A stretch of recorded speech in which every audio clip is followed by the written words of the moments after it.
Hi guys, so we got some parts coming now. We've got our real-time clock, we've got some sockets. So what we're going to do is pop this board out. This will be a fairly quick video. We'll get this real-time clock in and we'll power it up and see if our BIOS works. So majority of this is just going to be watching me work. I've already had the screws out of this. We'll get the board out. So I'll probably speed it up and dub everything. Put a soundtrack over everything. So let's get to this. So just a little bit of prep work before we start desoldering in earnest. Bring you down.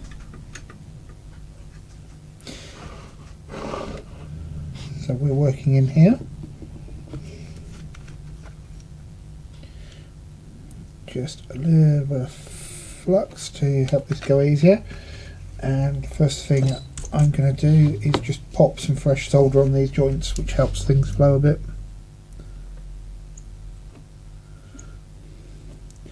And no, I haven't ordered new solder yet.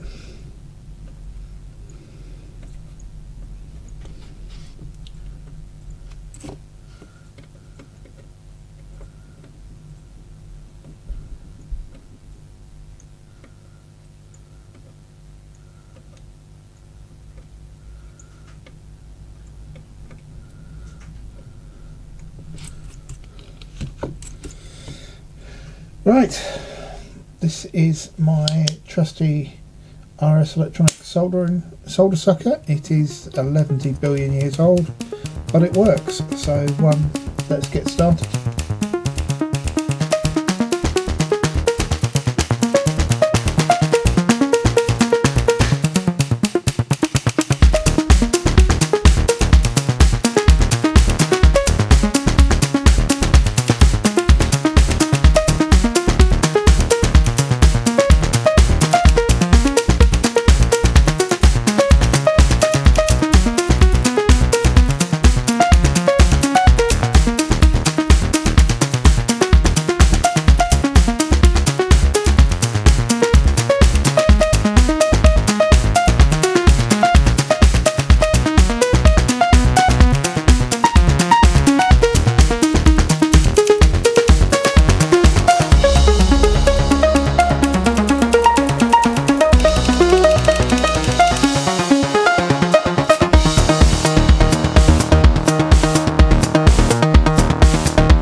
Right, we're back. We've had a good go at that with braid and various other things. Just need to check we don't actually have a pin there.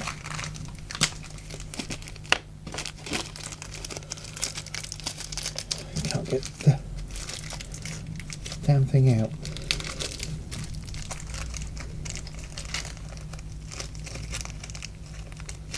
Oh, come on!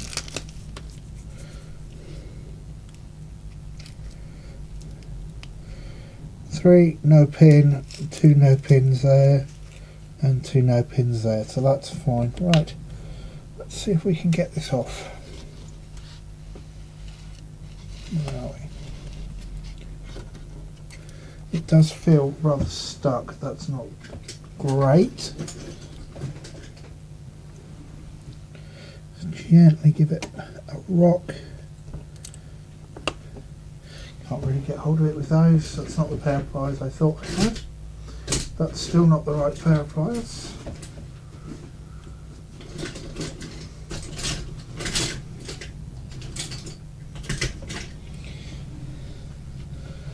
Right, hate it when you can't find your tools. So let's gently see if we can get any movement on this at all. There's a little bit there.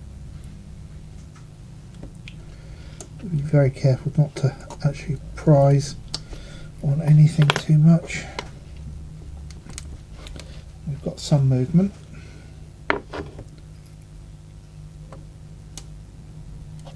Just gently rock this. What I'm going to do is just, everything's going up and down the heatsink compound. I'm just going to move this and make sure that all our pins underneath are moving. I believe they are.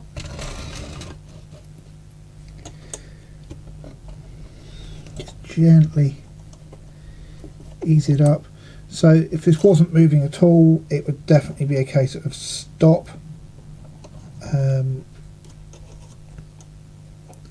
I think we've lost a PTH there.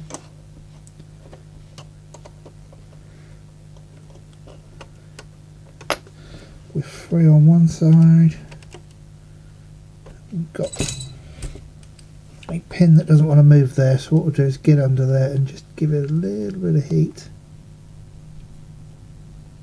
just to make it a bit easier for us, he says.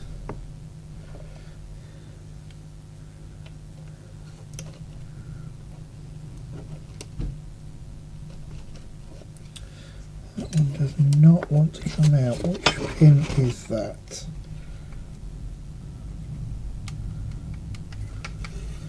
It's the middle one of this group of three.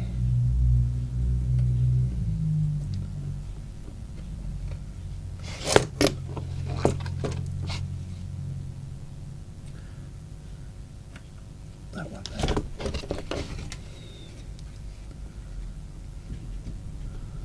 There we go, it's out.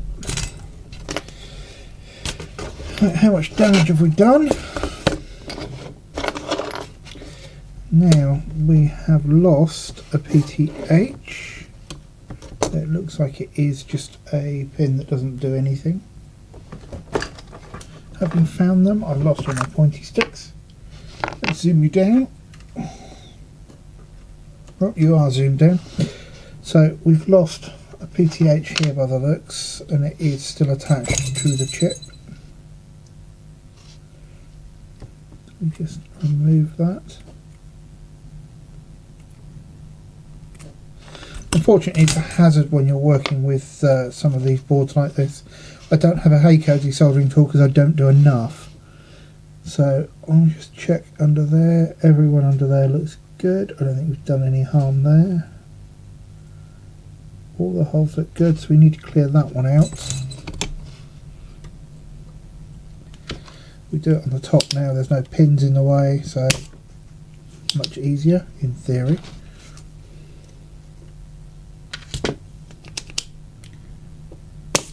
There we go. So that PTH we've lost does have a function. We've got something on the back of that, so we need to be careful. Right, let's give it all a clean. There's probably not much point in cleaning it until we've got the socket in now, I think about it. So we have 10 pin sockets here for this. We are going to need to clean out these holes that don't do anything. So let's just get those, because obviously the socket still needs to go through these. I think that's everyone clear there.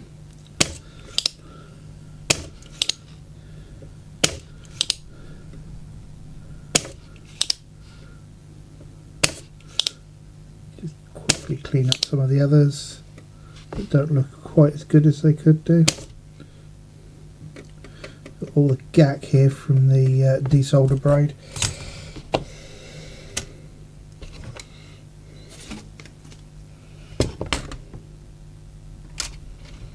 And we'll just chuck our socket in.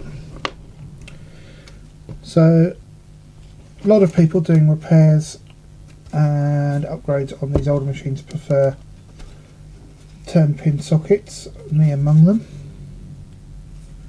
We have one that's not moving there. Basically they give better contact all round on the legs of the IC. They last longer, they're less likely to do any harm. I think we'll just need to clean a couple of those holes up.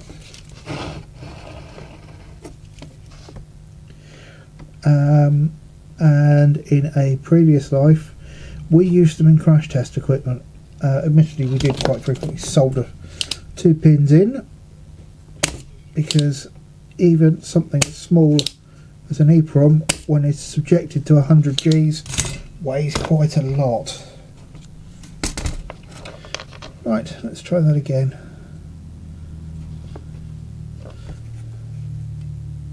I think I can see which one's giving us a problem, but I think it's mostly flux in there.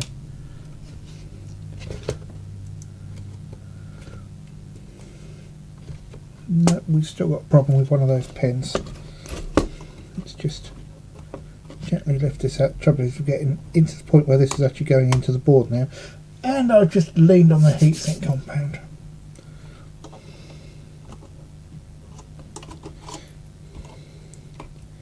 I assume I can get this out again. There we go. So we have one hole there that just doesn't want to clear. Let's go at it from the top.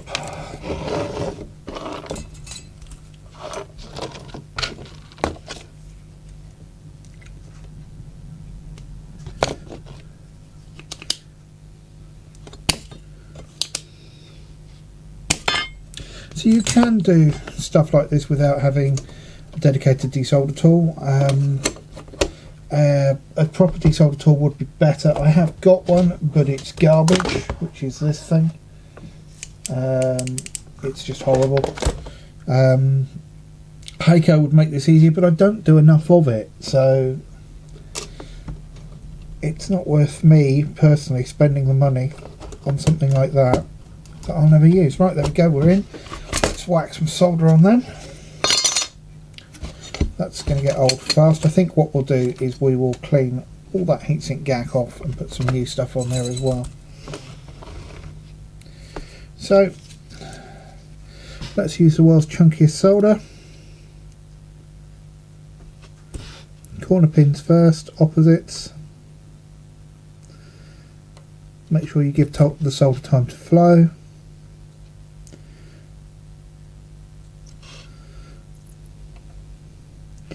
Now potentially we've damaged these vias, so we need to make sure that the solder does actually flow properly. So if you only get solder on the bottom with an intact via, it doesn't matter. But if we've potentially fractured a via, we need to make sure that we've got solder on both sides, which means giving the solder a little bit of a chance to flow,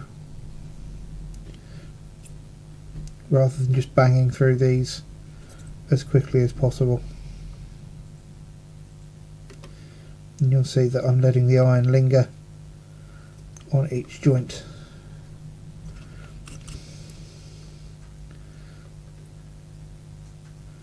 And then we'll have a clean up down here and get rid of all of this stuff.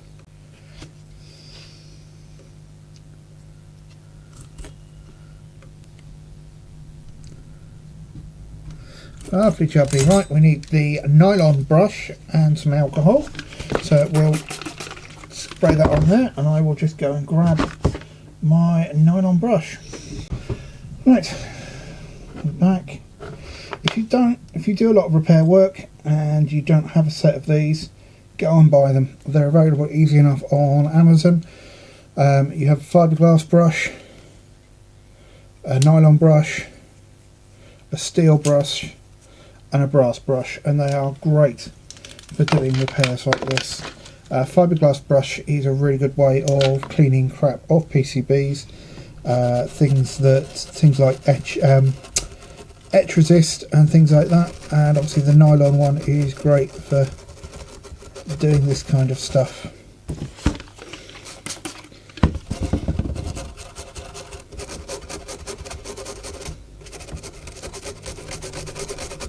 And there we go, good as new. Right, So our timekeeper is now socketed. Now a lot of people say to bodge these. I looked at that, I thought of the issue, I mentioned it. I looked at that, I thought about it, I mentioned it in the other video, and quite frankly, there's the argument about originality and everything, but I don't want to do that bodge actually on the board, because it involves cutting away at these pins here. So it needed to come off, at which point you may as well socket it anyway. This is a slightly newer version of the chip. I'm also noticing that it may actually be a pull as well. So this is a DS1287 Plus rather than a 1287. It should work in this application. It's possible it won't. And obviously I don't make these anymore, so there's a date code issue. This is definitely a pull. I believe this is probably 94, so it's quite possible that we might have problems with this one as well. So there's our pin 1.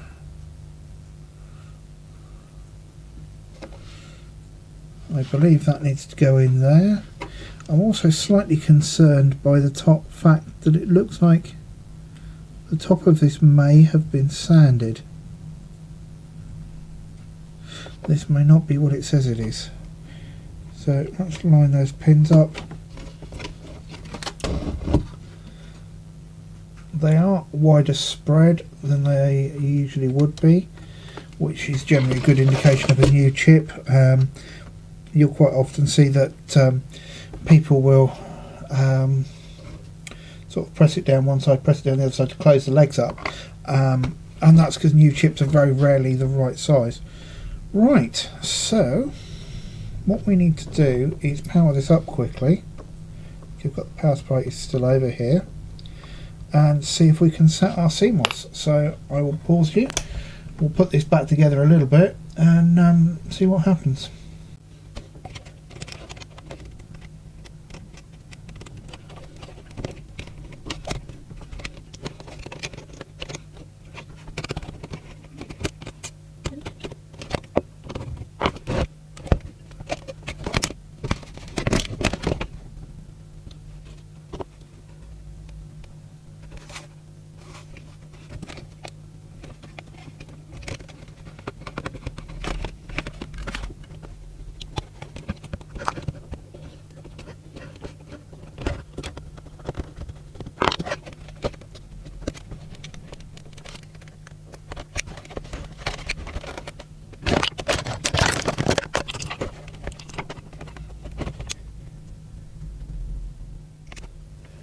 So there we go, let's give it a go. Part of me is not expecting this to work. Those chips have not been in production for some time, so, and that one looks slightly dodgy. CMOS battery state low, that's not a great sign. So what we'll do is we'll go in here, we'll set our floppy drive type, we'll set to 1.4, there's no drive in there. Right to CMOS, yes, and make sure that we get a floppy drive showing up here. It should give us an error. It does. Now we'll cold boot it, and with any luck we'll still have that floppy drive set up. I'm not really holding out any great expectations on this.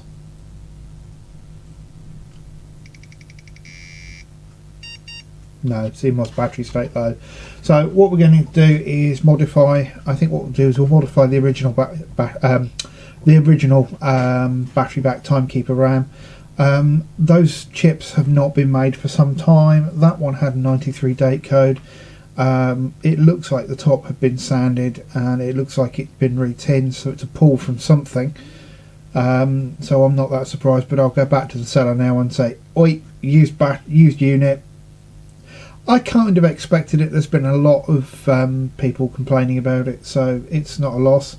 But we'll clear the decks, and I will modify that timekeeper so we can use a normal battery on it. Back in a second.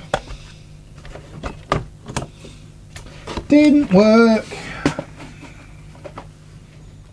Right, have some death and destruction. You can see we've chipped away those 2 pins. I'll put a link on the details for the modification, or which pins you need to go for on here.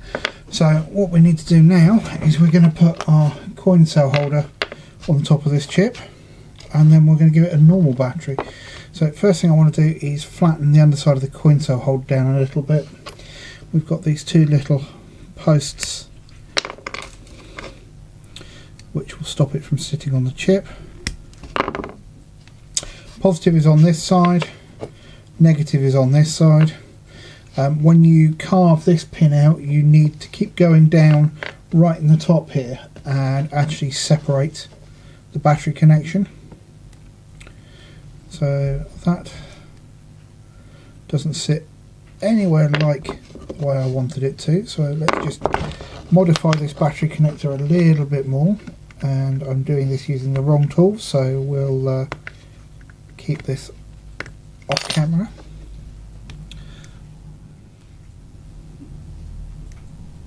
So that sits on there nicely. So our first job is to deal with the negative pin, which is just there. I don't know how well that's going to show. If at all. A bit further down maybe.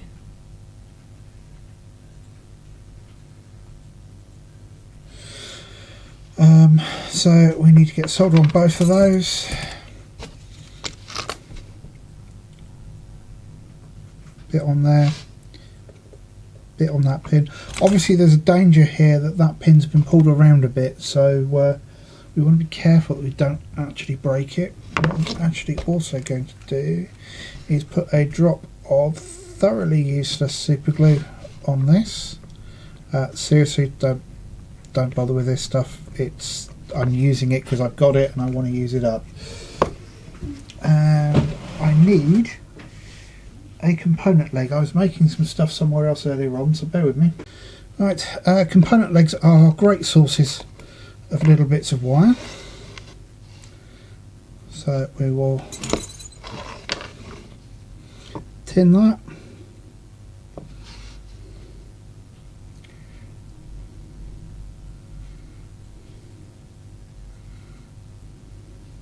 Attach that there.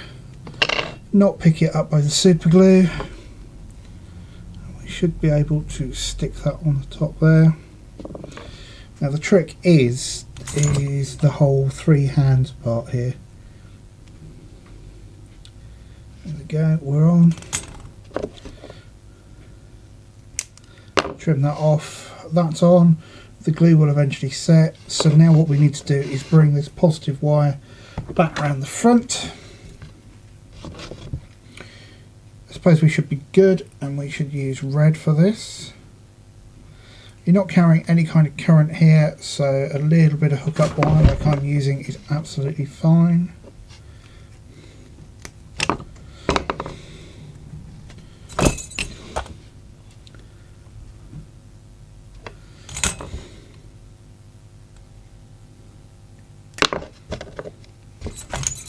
That glue will dry sometime around the point where this is all corroded into non-existence and the universe has suffered a heat death.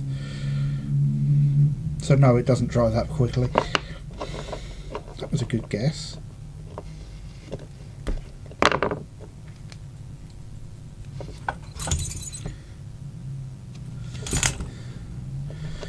And we'll just bring that round there.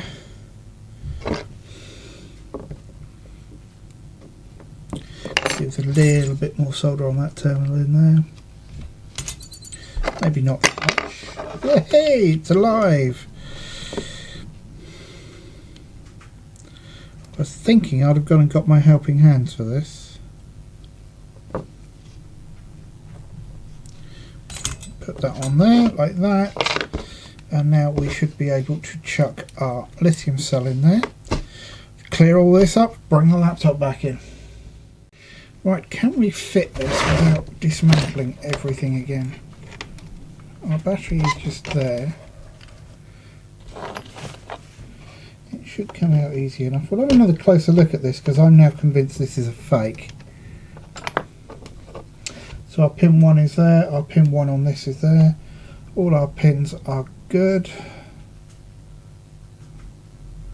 Just make sure none of them are going to bend over.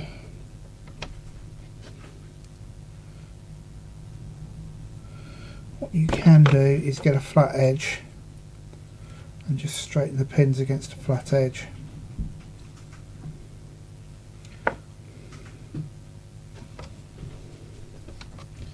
That's all in. That feels like it's in. The trouble is with it together I can't be doubly sure that we've not bent a pin out. I suppose the other option would be to take a new pin down to the board and actually mount the battery on the board somewhere. All these things are actually a Dallas real-time clock chip. I can't remember which one, with the quartz crystal and the battery actually in the package. So in theory you could roll your own if you could find the chip, but I don't think the chip's been around for quite some time. Right, let's get this ridiculous setup sorted again so you guys can see. What did I use last time? Can't use that. I don't really want to use my mug, but I think it's going to be my mug.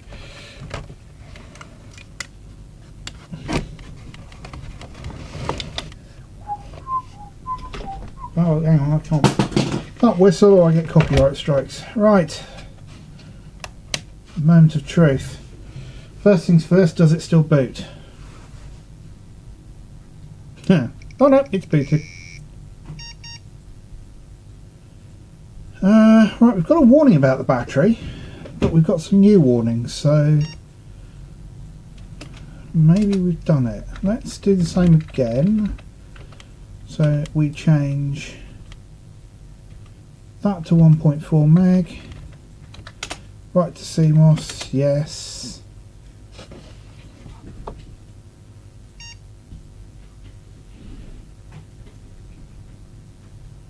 Wait for it to decide there's no drive. I am slightly worried about that CMOS battery low warning.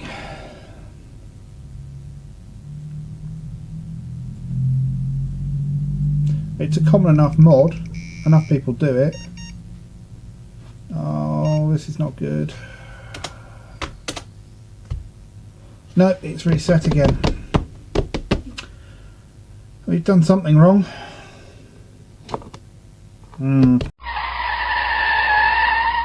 Hi, Richard from the future here.